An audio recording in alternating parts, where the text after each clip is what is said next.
lot for the picture. Thanks for inviting me here.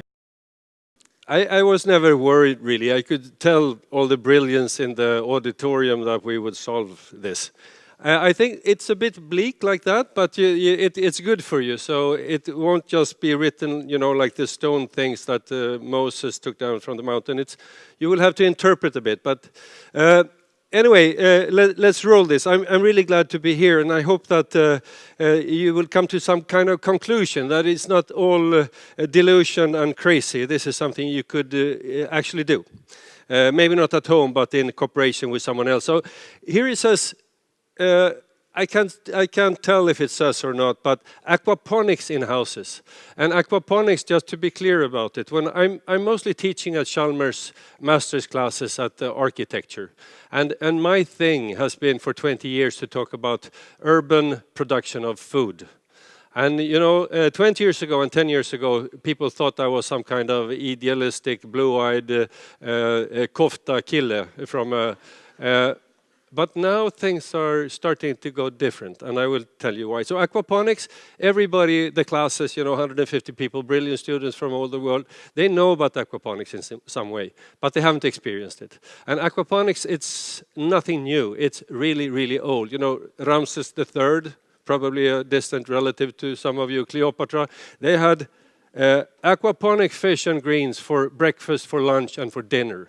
All the Maya people, also relatives to someone, and the Aztecs, they had aquaponic fish and greens for breakfast, for lunch, and for dinner. And the great empires of Southeast Asia, the Khmers, they did the same thing. So nothing new, nothing, Berlin, heavy stuff. It's just a clever method. And here we have some, so these are, if you can see a fish or not, that's what some of you ate for lunch now. So we'll discuss if you can eat it or not and why and so. But that's a chlorias. It's close relative to a catfish in Sweden. But they're almost extinct. So this is what some of you have been eating. And there's a subtitle saying aquaculture that doesn't ruin the oceans. And that's sort of the name of the game here, that aquaculture, just so you know, it's the biggest, fastest growing food sector in the world and has been since mid-70s. And if I ask you guys, do you have a cousin, a second cousin, a brother, mother, or you yourself, do you do aquaculture? You'll say no. I mean, because in Sweden we don't. Because we buy bullshit food in the store. And it's really like that. So I will ask you, why do we keep doing that when we can produce the stuff ourselves in the neighborhood? It's pretty simple. So fastest growing in the world, but Sweden is the worst performing country in the world. And we say that we have some brains, that we have economic potential, and that we have some kind of democracy and some kind of research, academia. And I don't doubt it. I just can tell that we're not doing what we should do. And here it says that aquaculture that provides millions of sustainable jobs all over the world. Just to be clear about it, millions, that's the world, but Näringsdepartementet, the government part that deals with business, a lot of, Handelshögskola, business school people making calculations and figures, not stupid people, good people. Last fall, together with me, they came up with a prediction that we can create 200,000 new jobs in Sweden just by creating local greens and fish. 200,000 in a little tiny, country like Sweden, that's a lot of jobs. So we say, yeah, maybe Volvo can employ 300 more or 1,000 more. That's nothing compared to going fair, saving oceans, creating jobs over our own fish. So just to be a bit, I've been doing a lot of pallkrage, a pallet frame, 80 times 120. And I love the pallet frames. I love the pallkrage, but I also hate them because they hinder.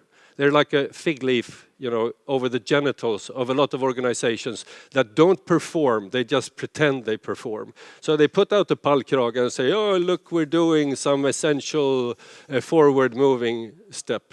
So one pallkrage can create pictures for 25 annual reports. So it's fraud and fake. So start with the pallkrage, move on rapidly into other dimensions, or you are fake and fraud, just to be clear about it. So you ask things all the time if you feel uneasy.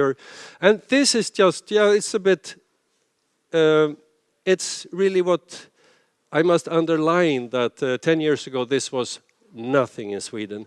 Today we are on the best stages, like here, or like here. This is Konserthuset in Göteborg, 750 people paying 500 crowns to listen to some crazy guy talking about aquaponics. And the thing is that we're starting to have a lot of ears and a lot of questions. So I'm more and more telling the story. And so it's not enough to have a good analysis, to be smart and to be right. It doesn't work. Nobody wants to listen to the smart, the correct, the analytical, complex guy. Nobody likes that. You must hear it over and over and over and over again. And the 25th time you hear it, you might say, yeah, not too bad. So that's what we're working with it. It's not enough to go down and produce fish and sell it and serve it to you guys, and you might say it's a good thing. You must promote. And most people, they don't have the guts and they don't have the money to wait. So timing thing, but you're business people, some of you. And here it says 90% of the world's large predators are overfished. 10 years ago, if I said that, if I claimed that, people, it's not that bad. I went to Fiskekyrkan, there's a lot of fish there. But some of these, a lot of them are fished down to the verge of extinction. And that's what's happening now. And some of you probably voted for political parties that, they didn't mind that we went down the road of extinction. And now I wonder who wants to be responsible for the politics that took us there. And I'm part of it myself. So, and I'm ashamed, and I'm trying, and together with you guys, I want to do something about it. This is my morning. 1 year ago, I moved to Tjörn. This is Stig, Fjordmetiet, Tjörn and Orust. And it used to be a very rich part of the ocean. So now I go down with my goats, and I have pigs and stuff, and I have I own a coastline. I own a dock. It's 28 meters long. I can have fishing boats. I can have sailing boats. I swim. And the ocean is beautiful. Just that you can't tell if it's the Red Sea with a lot of biodiversity and ecosystem service, or if it's the Dead Sea. You can't tell. And this is turning into the Dead Sea outside our coast, because we formed a political, economical structure that took us here, together with the world. So that's a bit painful, and there's a lot of bad karma in this. And I'm part of the problem, trying to be part of the solution. When I was a kid in the 70s, me and my buddy Ola from Göteborg and Nanne from Stockholm, we wanted to make money to buy cigarettes and mellanöl. Yeah, in those days, and now I'm a clean guy. But it was like that, old story. There were no jobs on Northern Tjörn, so we got a 4-meter boat, and we had a Tomos outboard engine, 4 horsepowers, the worst thing God ever created. And we had a 50-meter net. But my buddy Nanne from Stockholm, he managed to get the motor running first time, and he tipped the net into the motor. So 50 meters was 37. 37-meter net, this is our record. 84 place, rödspotta in Swedish, that we could sell. And we had, so much cigarettes and mellanöl. You can't imagine. We were the guys on Northern Tjörn. Today, I have this fantastic dock, and I have the fjord. And if I have 500 meters of net, my figure will be 0. So these are my references. So why do something?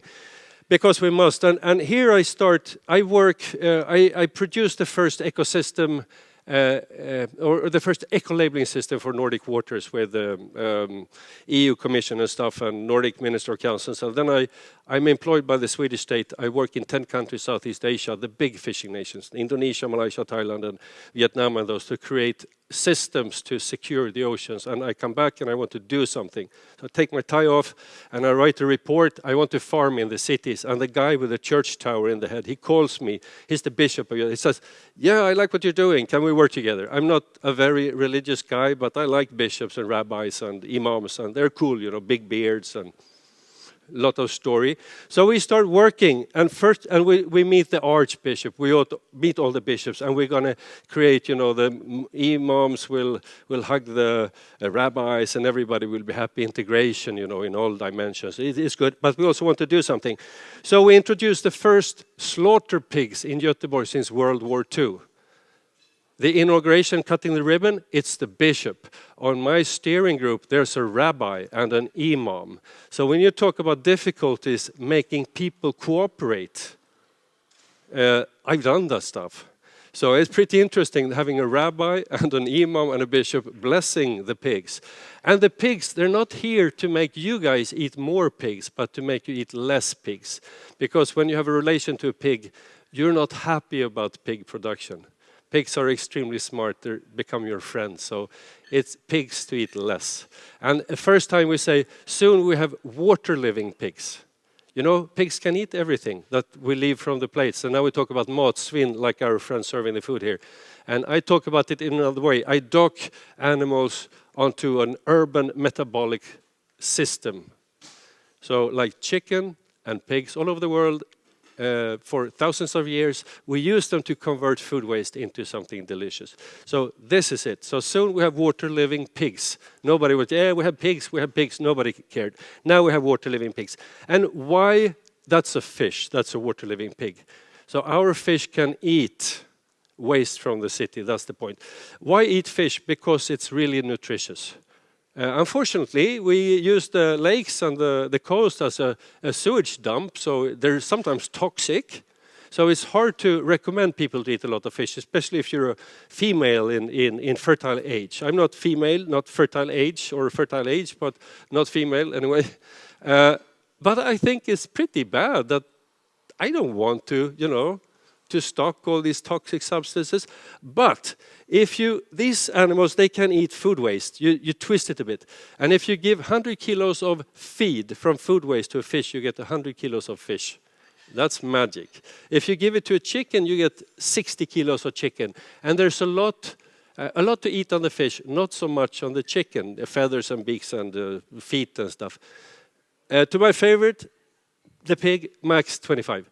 And you think, okay, you compare it to the worst land-living animals when it comes to metabolic efficiency. No, I compare the fish with the best performing land-living animals. So here's a global must-do. It's to change feed habits from land-living animals to aquatic animals. It's pretty easy. That's how we save oceans, if we do it the right way. If we go aquaculture, like the fellow lovely Norwegians with open cages in the lake and in the sea, then we make a mistake. That's not the way to do it. And here's just you know, eco-labeling. I'm sorry, I'm supposed to be some kind of expert in that.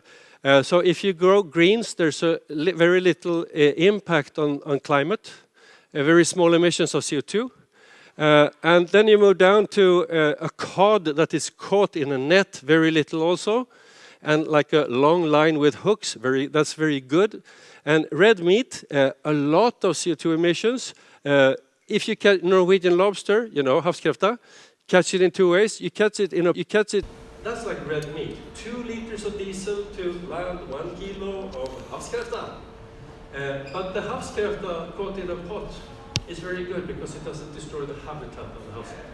But if you go trawl, you trawl it. So you pull a big bag up to the boat, you use 9 liters of diesel to land 1 kilo of havskräfta.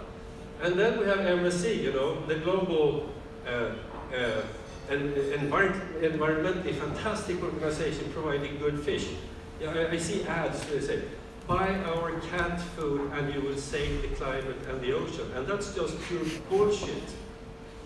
Because 2009, MSC, they eco-labeled the first havskräfta, Norwegian lobster. And you understand it must be the burkräfta, but it's not, it's the trålkräfta. And they do that because it gives them a better revenue. And MSC, they don't give a shit about energy aspects and climate, really nothing. FAO wrote 30 years ago that if you work with a label, you must include climate dimension. If you don't, it's fraud and it's bullshit. And MSC still don't. So 7% of what is landed, and our public procurement, they buy MSC, and they say, you know, like the old fig leaf thing. They say, yeah, we do environmentally stuff and our kids eat MSC. Stop that. So last year I was asked by Naturskyddsföreningen, the biggest organization, and we can help you because I can't be eco-labeled. And we can make you eco-labeled. I said, I don't want to be eco-labeled. It's just a stigma for me. Why should I hang out with those guys? It's, you know, embarrassing. I'm with the Greens. So, but I can't be eco-labeled, but we're not gonna. So, why aquaculture when we have the fiskekyrka, the Mannerström, and the fiskekrogen, and the, you know, we're the epicenter of fish, are we not? This is Avenue, not the exotic week, but the ordinary week. So, Monday, fried Vietnamese sole. It's not from Vinja. Just to show you, sorry, I must tell you. Tuesday, boiled haddock could be Swedish, but it's not. It's Danish or it's Norwegian. Wednesday, Caribbean butterfish, not from Vinja, that one either, sorry to tell you. Halstad Thursday, not from Vinja. Friday, red snapper is a coral reef fish, not from Vinja. But to make statistics, you know, work, on Saturday it's a hammered smörgult or something, because we import 80% of the fish. And you know, so we must buy Swedish meat, okay, but we import 80% of the fish, and we import 70% of the greens. So think about, you know, and the prices for fish and grains are really good. It's really a good market. So, so what about academia? Here I ask 100 people, what do you lack in the store, local food? This is the picture. Now you go with your mobile and greens and fish. Just like we predict. We want local greens and fish. Not MSC from all over the world. So what we do, we knock on the door, it's like Tusen. We build a system. Nobody asks us, nobody provides us with money. We do it because we know it's doable and we must do it. So 50 square meters, ordinary school room, classroom. We produce 2 tons of fish in a year, and we use, in 5 years, 0 antibiotics. You ask fish farmer, they say that's impossible, because the fish don't like to be in cages and in pots and stuff. You must add medical substances, otherwise they will die. And I say, bullshit again. You don't have to if you choose the right fish and the right method. So 0 antibiotics, never used it. So you know these figures, but if you have organic salmon in 1,000 liters of water, 1,000 liter water, you can have between 4 and 10 kilos, and they are not happy. You have to medicate them because they don't like it. I can have 150 kilos or 200 kilos in mine, and they are happy. You understand the sort of how you make calculations, is it possible? And then normally I say, but can you eat them? And I don't answer, but you have some kind of clue already, so it's not so fun. So 2 tons of fish gives you nutrient-rich water for 20 tons of greens. And the stupid Länsstyrelse, anyone employed by the Länsstyrelse? Okay, I pray for you. They think it's okay to let all the spill water out in the ocean. But you see, the ocean doesn't want more nutrients, it wants less. But the standard is set by the Norwegian farmers where you cannot eliminate the the waste going out to the water. So I'm asked to perform nothing. And when I perform super good, there's no, credibility, nobody cares. There's no price thing, and I cannot be eco-labeled. So it's a huge, you're on your own, but it's okay. We do good on our own. So here, fish here, greens here. So 30 centimeters of water, fish water gives all the nutrients, and we produced 100 kilos in 1 square meter.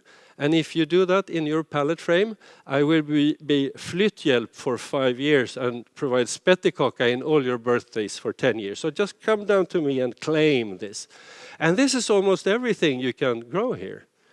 Here we have a salad and tatsoi, pak choi, and grönkål. To be political, you have to grow grönkål. We do. So normally, you take, when you farm fish, you trawl the ocean and you catch what's called skräpfisk, trash fish. That's what the Norwegians say. It's only skräpfisk we give to the salmon, so who cares? It's just that it's not skräpfisk for the tumlare, for the harbor purpose, and for the gannet, and for the puffin, and for the sillgrisla, whatever that is, and for the seals and the whales. It's breakfast, lunch, and dinner for those guys. And we call it skräpfisk because we don't like it. You know, it's extremely chauvinistic bullshit stuff. So what we can do now is we take matsvinn, leftovers from the city, like you'd give to the pigs and we just twist it a bit, and we have feed from the city to the fish and no antibiotics. Nothing tricky. It's just that.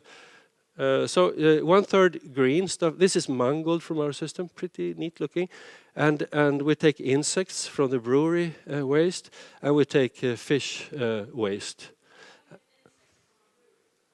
How? All breweries are just filled with insects. So when you drink beer, watch out.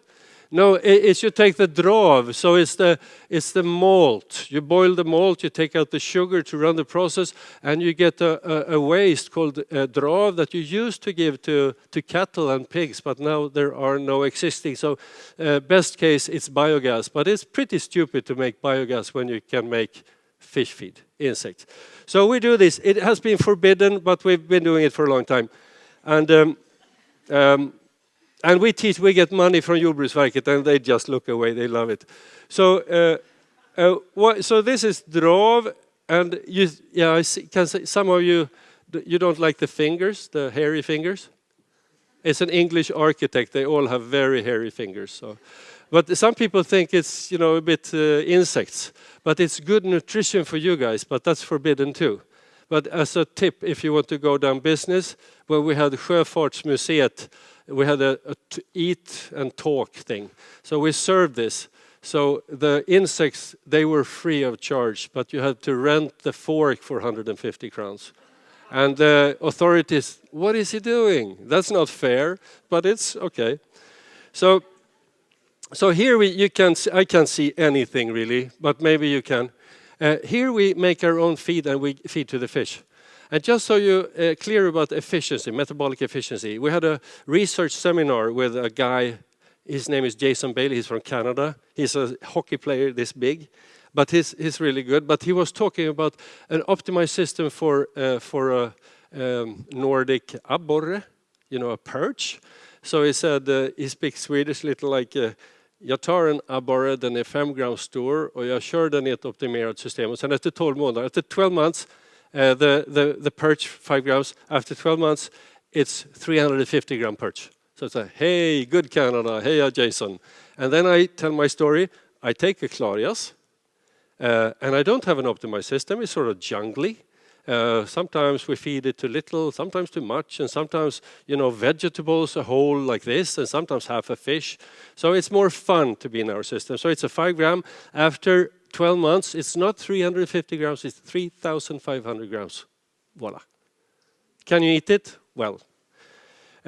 And this is sort of, if you didn't know, I would say, it's too much to ask for a good fish that comes from a blessed system, no antibiotics, super fast growth, and no problems in environment. So why can you ask that it would taste better than a Division 9 soccer sock? It tastes like shit, but you have to hack that to save the ocean. But you understand, you couldn't do that. It won't work. It has to be a good fish. And this is sort of indicative. This is PM in Växjö. You must go there if you haven't been there. It's the only Michelin restaurant in Småland. It's the best restaurant in Sweden. One of 10 best wine restaurants in Europe. Since 3 years, they serve our fish, just to be clear. And we're happy about that. And this is Soyukasa. You can afford, I can't afford, but I eat for free. So This is Surikasen, best sushi place in Stockholm. They serve our fish. So we don't have to talk so much about, you know, can you eat it? Mannerström calling, Tarik Taylor calling. So when we launch this, we must pitch it and have, you know, a high ambition culinary, otherwise we're dead. And I hope that you guys, once you dare to try, thought it was okay. So now we have very small volumes and everything is served in Göteborg restaurants. Here's a place called Intil that we like, friends of ours. And it says something like, eat Göteborg. And how dare you eat something that's not produced in Göteborg? Well, you are excused because there's not so much. But in future, I will say, how dare you eat something that's not produced here, or around Via, or in my Stigfjorden. But now it's dead, but give it a chance to come back to life. And here's another place called, a stupid name, OGVG, name, it's around here. I never remember, it's some of the owner. And they serve the fish and it's good. And we also give fish to, we have seminars with the public sector.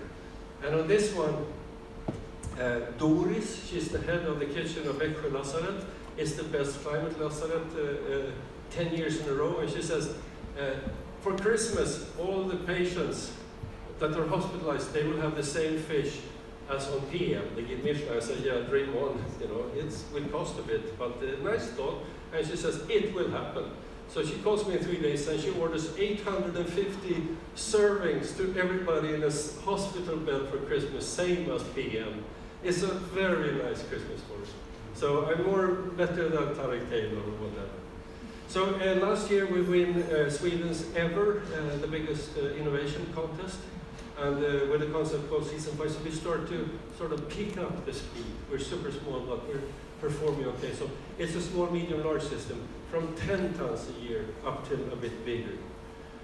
So this is bigger. This is 100 tons a year. This is in Lund on a parking deck. So how do you know this? We win because we have a business model and we have the calculations in place. How do you know? Have you read some, you know, PhDs to Harvard, Princeton? No, this is what I'm doing since 5 years. I just rephrase, I just put it in a slightly different way, and this will happen. So we're happy about that. And this is a bearded guy. He was a parliamentarian, EU parliamentarian. He was the Minister of Housing. I was the Minister of Foreign Aid. He's a smart guy, and he saw that fish farms in houses can be supported, and I have 6.5 million from Boverket, not because he's my cousin or I have, you know, some hungrep or something, because he's a smart guy. And he happens to be green, but he could be anything, almost. And so this is when we build houses today, what I want to do with this guy, brilliant, Erik Berg, Göteborg architect.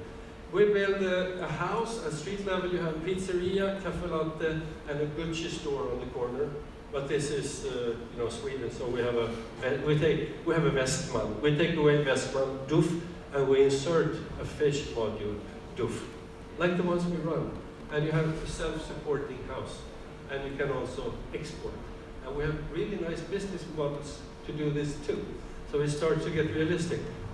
Urban farming is more than, you know, pallet frame 80 times 120. Just that politicians and decision makers say, okay, urban farming is a pallet frame with a little carrot 4 centimeters long, and you get the environmental price of Göteborg for growing a carrot. So it's nice, but it's not nice enough.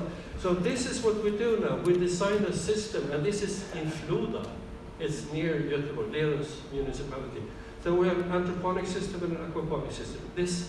Now we're just looking for someone with a little more money than we have to build this. It's a nice, brilliant design. And me and you know, the guy there, Erik, we're pretty small, fast, agile, avant-garde maybe. But here's a contest we won with Midrock, ordinary business company, and a guy, Gert Wingård, is a sandal architect, fancy, sort of fanciest maybe, and a group called Noma, the world's best restaurant in Copenhagen, and we. And we win a concept on the most expensive land in Sweden is Hylje, in the middle of every, going to. And with something called embassy of sharing, and building start 2020 will be delayed. But this is a super self-sufficiency place. So not only the extremely small, but also the ones with resources are talking this, doing this. Just to be not so sexy, but to be clear about things. Urban farming can be this. If you give me 416 square meters on Sergels Torg, and I put my slaughterhouse system in it, I can provide all the fish to all the inhabitants of Strömstad without using antibiotics, without using the sea to provide the feed, just using waste from the city. It's not sexy, but it's a way to make the lakes and the coasts and the streams come back. And this is Göteborg. We designed a system with 50 food hubs. I don't think Göteborg has got the guts, but they have the guts to order this. It's the first stage, you visualize something. Göteborg's Mat. We got a lot of support from Vinnova and Symbiosis. And they say this, a global mega challenge is to deliver sustainable. Very good, and I like the motivation for doing this, and I'm sort of interested in going global with Göteborg thinking. So now, and just some bragging, but maybe of interest, the Sweden government arranged the biggest ocean conference 2 years ago in New York, and we were chosen among 18 other North European companies that support the UN goals of sustainability, and of the 18, we are on top, the number one. Did Göteborg municipality go when we had the ministers and stuff before UN? No. We were discussing, if we're going to have a bicycle rack outside the city. So a bit annoying, but we have other people to talk to. But if you represent Göteborg City, let's become friendlier, do things together. I don't exclude you guys. So, and also, if someone is a space nerd, the guy up on top, I don't see, he's Larry Toops. And they call from Chalmers, say, can you welcome Larry Toops tomorrow? Who the hell is Larry Toops? No, I cannot. Send him away. I said, you must. And Larry Toops, he comes to Slakthuset and he says, hi, I'm Larry Toops from Houston, NASA. I would like to discuss fish farming zero gravity. That means, fish farming tyngdlöst tillstånd. And I say, it's around Easter. I say, we don't do that. Please have another semla, Mr. Toops. But it leads to, he's the guy in charge of making food on the space station on Mars. So now we're teaching together in his university in Houston. And we do stuff, and he say, why do you want to hang out with me? I mean, Slakthuset and Space Station, NASA, they have 50,000 engineers employed. And he says, well, it's the same thing, if you screw up on the space station on Mars, you will die. If you forget the balkongdörr or something, you'll just die like this. But if you screw up on the planet Tellus, it will just take a bit longer, and we will die. So it's the same, it's in a predicament. We're in an extreme situation. This is a planet, and we're fucking up unless we start not do that. So we're asked to provide our assistance to the world's largest refugee camp, 750,000 people, researchers in Kenya. We don't have the resources unless you can help us out. I form a team with a professor, Maria Nyström, 15 years NASA, Chalmers, and together we start working with SIDA money. It's foreign aid. So this summer I'm the project leader of this with some universities in Kenya, just to provide Göteborg methods on a global scale.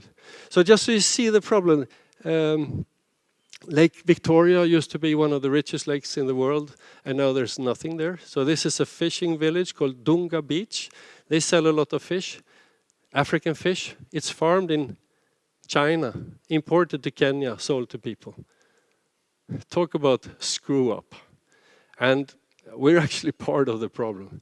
So what we want to do here is to take the fish farming from the lake that is not performing well up on land, and we can do that. So this is a market in Kisumu. All the fish sold here, it's African fish farmed in China. And so you get the point here. World's fastest, largest largest, fastest growing food sector. 63% is China, together with the rest of Asia, 93%. The world's fastest growing population is the African. They have 1% of aquaculture. So that's the reason, and now we are also selected by SIDA and those guys to work with UN questions, some entrepreneurs, and they actually choose a Göteborg company. Most of them come from Stockholm, but we are in the group and we want to be there. We'll skip that. So we're also, I was invited to one of the worst prisons in Africa called Kodiaga. I think 15 or 20 people are killed every day. And the Swedish Kriminalvården, the administration of criminal not asylums, they work in Kenya. So I have 4 jails, the top people come to me and they say, we discuss management, but we know that they don't have food. So they discuss how to delegate decisions. They don't have food. They kill each other for a piece of chocolate. So now we work with Kriminalvården. We hopefully will start on the West Coast to provide our systems like a school garden. You know, a school garden, it was part of pedagogics, it was part of ideology, it was part of economy. And it was part of making the kids part of society. So, I mean, I've never been to jail. I've been, fortunate. I've been doing my nice villa thing. But I understand that they are pretty much like us. I'm pretty sure. And they don't want to mess up things. It's just that they are marginalized and have, I don't know, but we want to do this. And please, if you want to part this with us. So we got a lot of attention, and not just the environmental stuff, but the Dagens Industri, the business papers, really, Veckans Affärer, business. And that's important. So we spread wings, and also this is also important that this June, Trygghetsrådet, the Council of Security, they predict what we're going to work with tomorrow. So they presented 10 new sectors, and Dagens Nyheter, it's a Swedish Blaska newspaper.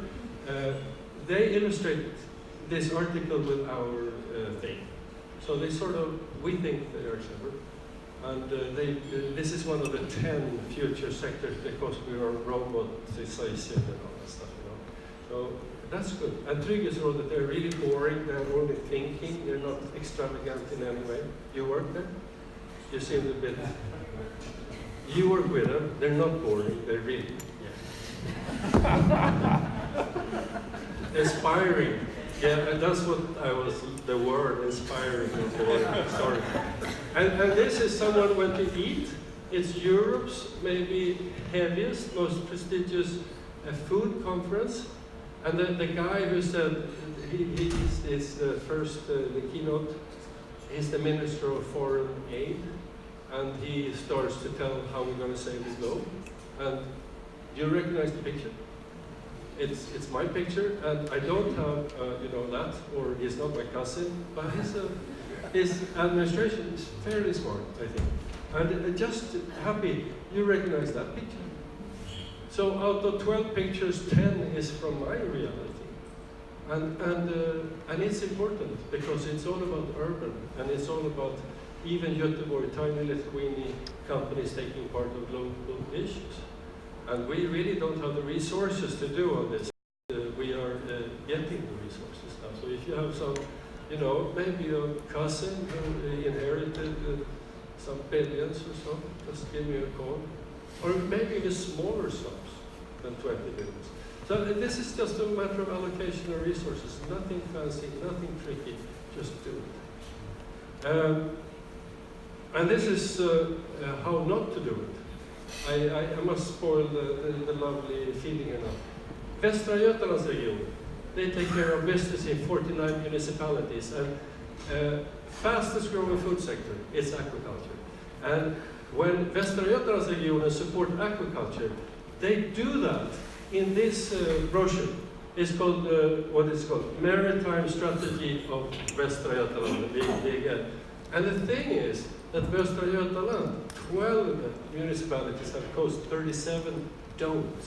So if I'm the mayor of Lilla Edet or Färgelanda or Borås, why the hell should I even think the thought of going down aquaculture? It's like, and why are they paid when they provide this material? It's like me taking my kids, they are over 30 years old, but if it's a picture, I take their pusselbitar or their Lego bitar and I put them in the askkoppelgott and I hide the askkoppelgott with the Lego bitar in the freezer. I mean, there will be no action. So it's unbelievable, but I mean, we can't just, let's do something about this lack, this void, brain void. So now we are, last Friday we opened our latest, so we have Slakthuset and now we work with, there's a guy to the right, he's the sort of the coffee king of Göteborg, he thinks. I like him. He's got the place called Amateo. It's really expensive coffee, but it's good. And we're running with a guy, Jonas Brandström, who owns Galleriet, and so we have a restaurant there on a weekday. And just next to the restaurant, we have the fish farm. So this is a nice concept. Slakthuset, it's an urban void, just industrial. Galleriet, another one. And we built this fall, the third, it's the African container unit. It's being built there. And if you want to be part of that, you just give me a ring. So that's going to be really super nice. So when we won the season 5 contest, biggest innovation contest, Naturvårdsverket, they have brains, good taste.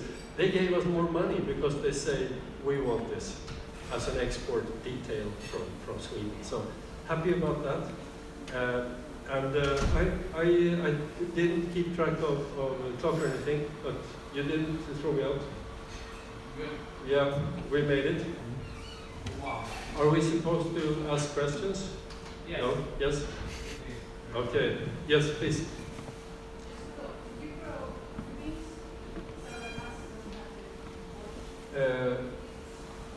No. Yeah, maybe we could. I had a coffee plant, but it died. I got it from Botanical Garden. We have pigs in the Botanical Garden. Maybe we could do that. See that when we talk about the growing stuff, we have it's called a dual loop system. So the fish are in one room and the greens in another. So the fish room is really warm. So most stuff like the kale and mango, they don't like that much heat and they don't have the pH preferences. So it's sort of separate. But we could have coffee in the fish room. Are you an expert? Give me a ring. Yeah, you like coffee? Me too. Yeah, so a lot of this has to be developed. The fish is the easiest part for us now. And then I'm going to give you the microphone. This is recorded, so we hear your question. I have a question regarding the difference between your fish ponds and the ocean-based fish ponds. You were saying that those are bad and your works. Can you explain the difference? Well, mine are closed. So, like I said, if I put a nutrient or protein-rich feed into my pond, and the waste leaving the fish in a Norwegian fish pond, but it's a cage, everything will go out and destroy the ocean. And they have 1,000-meter water, but it will still destroy the ocean. And also, the ocean will be, and the surrounding will be genetically contaminated. Because the fish DNA, the ones that get off, they will mate with the wild, and they will pollute nature. And ours is the closest. And there's unfortunately, a lot of medical stuff in the Norwegian fish farm. There's a Norwegian, it's an airplane thing, Norway, big company. And they have a on-board paper called Norwegian Air or something. And every month they have an article called The Big Idea. And I was the big idea August. And I criticized Norwegian fish farm. So I got a phone call from some hotshot lawyers in Oslo, and they were not nice at all. And the same people, they called Norwegian, and that's a big company, and asked them to take away the papers from the airplanes. And I was asked to take part in a seminar, 400 angry Norwegians, and I was presenting my case. I was the only Swede. And I told my family, I'm in Boda, and if I don't come back, I really love you guys. And this is really tough, If you have another opinion than towards liking salmon in Norway, you speak in a very low voice. So it's problematic, but the Norwegians, they will also put their stuff up on land. So if you have it in water, you will contaminate and pollute. It's like that. So you have money in salmon farming? No. Move it. Yeah. You're not, okay. No. I heard you once before and I was convinced the first time, so maybe we don't need too many times before you get convinced of this idea. But how long, you make it sound so easy, how long does it take to get started? I suppose it's not just done over the day. No, it's not, but and that you must reflect on that, because it's not that easy. But we and there are some companies that have been pulling and pushing, and it's not just to be a fish farmer. I mean, the biological and the technical part is not so tricky. It's a lot of other resistance that is formed by stupid sort of administration and a legislation that is not updated. And the trust we put in public sector officials and politicians not doing their job. So you have to be a fish farmer, you have to present your case, and you have to be pretty strong-hearted and headed to do it. But it's what's happening now that I've been sort of fighting, but also hugging my way, and now the timing starts to be interesting. That's why I show pictures of the publications that have told our story over and over again, and in GP it's graded. It's a Göteborg paper, they've written about us, I don't know, 5, maybe 10 times. And that's what it takes to make people familiar with the idea. And investors, I mean, they have a shitload of money sometimes, but they don't want to put it in black holes and make guesses. And it's difficult to have your own analysis. So you must listen to what the DI and Veckans Affärer and all those say. So I think it's a pretty normal. I mean, if you say, well, I'm right, you can't beat me in sort of a duel, but I don't get the chance, and if I win, I won't win anyway. So I think I can tell people, we go to a lot of, we start educational systems now in 8 different EU-supported areas of Sweden. So we go around and talk to kids to present, and I can tell them that 10 years ago you should not go down the road, but maybe now you should trickle into and try to invest your knowledge and your heart in this, because it's really different now. Yeah, I hope so. When are you starting? Yeah, you have a garage. Yeah. Yeah.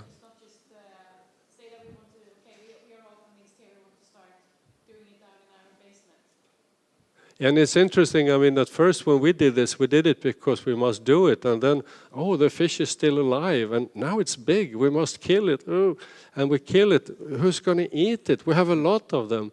So we have been very immature when it comes to business. So we do it because we must do it. And we don't have the time to think strategically.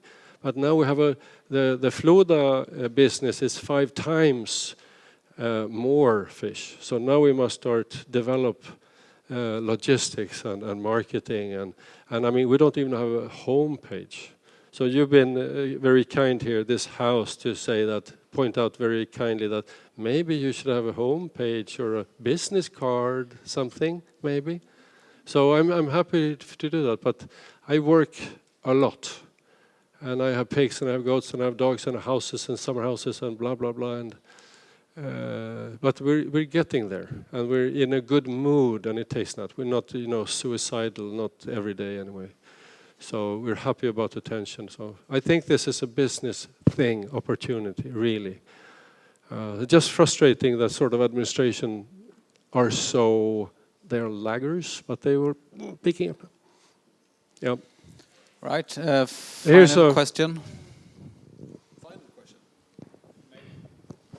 then it has to be a good question. No, but you say it's a business opportunity, but you're not really talking about it like a business. What kind of investment are we talking about for what kind of volume of fish? Very simple. We had a sort of investor talk on Garveriet last week. So I present that our first we first asked for 50 million crowns, and it's just we just want to. I mean, I have worked without any external money for a lot of years, and doing fine when it comes to building.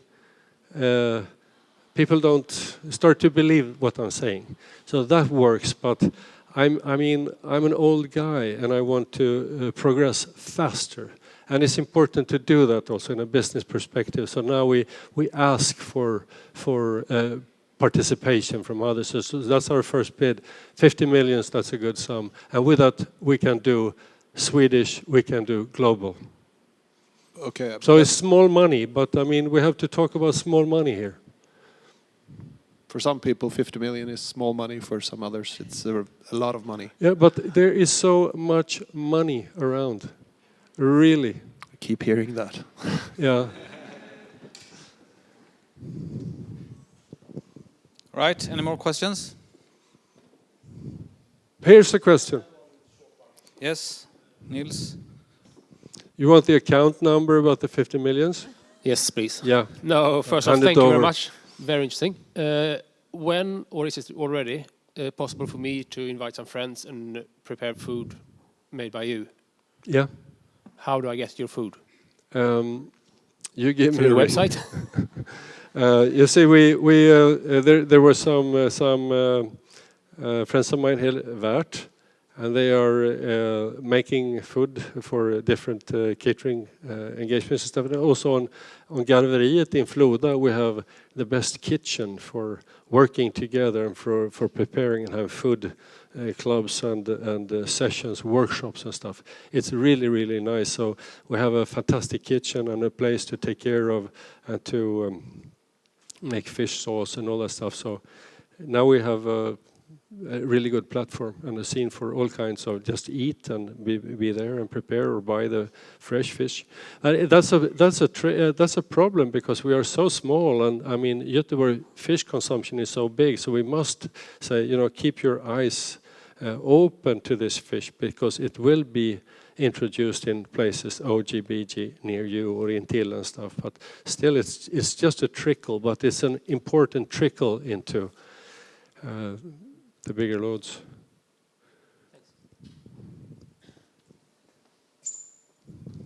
Right. Thank you, Niklas. Amazing. And I think that your timing is quite good. The attention that the world gives to these type of questions and to finding solutions is quite big at the moment. So I'm looking forward to see more of your vegetables and fish around. And I ate it upstairs. It was just brilliant. I loved it. Good. I want to have it again. So from us, a huge thank you. As a small little gratitude, here's a pair of sunglasses for you to use when you're running around in the world. Designed by our product design company up here, Vinn. So kind of home-brewed glasses. Thanks a lot. So big applaud for Niklas, and thank you. Thank you. Thanks a lot.